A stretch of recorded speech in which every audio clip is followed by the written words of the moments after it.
உயர்நீதிமன்றத்தினுடைய ஓய்வு பெற்ற நீதிபதி தலைமையில் ஆணையம் அமைக்கப்பட்டிருக்கு. அந்த ஆணையம் விசாரிச்சு முழுமையா சொல்லும். இதுக்கிடையில நீங்க கேட்கிற மாதிரி அரசியல் நோக்கத்தோடு எதையும் சொல்ல நான் விரும்பல. திருப்பி தான் சொல்ல போறேன். ஆனா ஆணையம் அதுக்காக அமைச்சிருக்கிறோம். அந்த ஆணையத்தின் மூலமாக உண்மை வெளிவரும். அந்த உண்மை வெளிவருகிறவர் நிச்சயமாக உரிய நடவடிக்கை எடுக்கப்படும். ஆணையம் சொல்லுகிற அந்த அறிக்கையின் அடிப்படையில் உரிய நடவடிக்கை எடுக்கப்படும். யாரு கைது செய்யப்படுவார், யாரு கைது செய்ய மாட்டார், நீங்கள் கேட்கிற எந்த இடத்தோடு கேட்கிறீங்களோ அதுக்கெல்லாம் நான் உட்படுவதற்கு தயாராக இல்லை.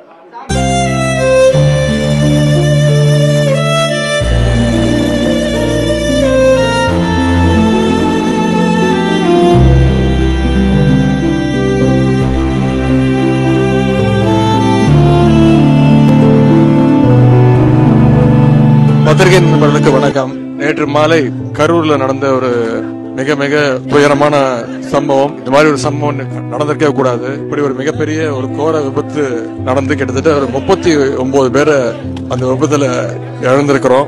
ஏற்கனவே முதலமைச்சர் அவர்கள் நேற்று இந்த செய்தியை கேள்விப்பட்ட உடனே இங்க இருக்கக்கூடிய சட்டமன்ற உறுப்பினர், நாடாளுமன்ற உறுப்பினர், மாவட்ட ஆட்சித்தலைவர், பக்கத்து மாவட்டங்கள் இருக்கக்கூடிய மாவட்ட ஆட்சித்தலைவர்கள், பக்கத்து மாவட்டங்கள் இருக்கக்கூடிய அனைத்து அமைச்சர் பெருமக்கள் 7 பேரை உடனடியாக இந்த பகுதிக்கு வர வச்சு, இந்த மாவட்டத்துக்கு வர வச்சு என்னென்ன மருத்துவ உதவிகள் தேவையோ அதையெல்லாம் உடனடியாக செய்ய சொன்னாரு.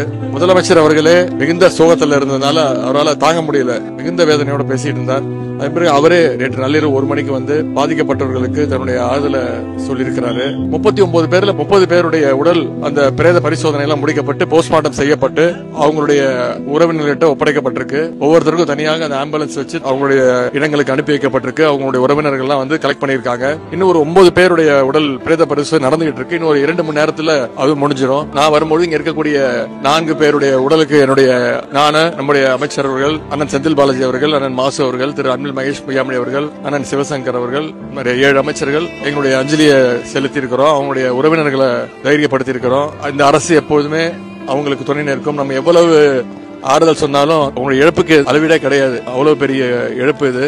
அரசு சார்பாக என்னென்ன செய்ய முடியுமோ செஞ்சிருக்கிறோம். ஐசியூக்கு சென்று அங்க இருக்கக்கூடிய அனைத்து பேஷண்ட்ஸையும் பார்த்திருக்கிறேன். அவங்களுக்கு ஆறுதல் சொல்லியிருக்கிறேன், தைரியம் சொல்லியிருக்கிறேன். அங்க இருக்கக்கூடிய மருத்துவர்களை ஒவ்வொருத்தரையும் தனித்தனியா பேசியிருக்கிறேன். ஒவ்வொருத்தருக்கு என்னென்ன பிரச்சனை, என்னென்ன டெஸ்ட் எடுக்கப்பட்டிருக்கு, என்னென்ன டெஸ்ட் எடுக்கணும், இன்னும் எத்தனை நாள் குணமடைவாங்க அப்படின்னு அவங்களோட நான் கேட்டு அந்த செய்திகள் அறிஞ்சிருக்கேன். அதை முதலமைச்சர்கிட்ட அப்டேட் செய்ய போறேன். மருத்துவர்கள் ஃபுல் ஃபோர்ஸ்ல இறங்கி அவங்களால செய்ய முடிஞ்ச அத்தனை பணிகளையும் இங்க செஞ்சுட்டு இருக்காங்க. இனிமேலும் இது மாதிரி விபத்துகள் நடக்கக்கூடாது. அதற்கு இந்த அரசு முழு நடவடிக்கை எடுக்கும். பத்திரிகை நண்பர்கள், நீங்க தயவு செய்து மனிதாபிமானத்தோட இந்த பிரச்சனையை அணுக வேண்டும். உயிரிழந்தவங்க, காயம்பட்டவர்களுக்கெல்லாம் நம்ம அத்தனை பேர் இந்த நேரத்தில் துணையாக ஆறுதலா இருக்க வேண்டும் அப்படின்னு அவங்களை எல்லாம் நான் கேட்டுக்கொள்கிறேன்.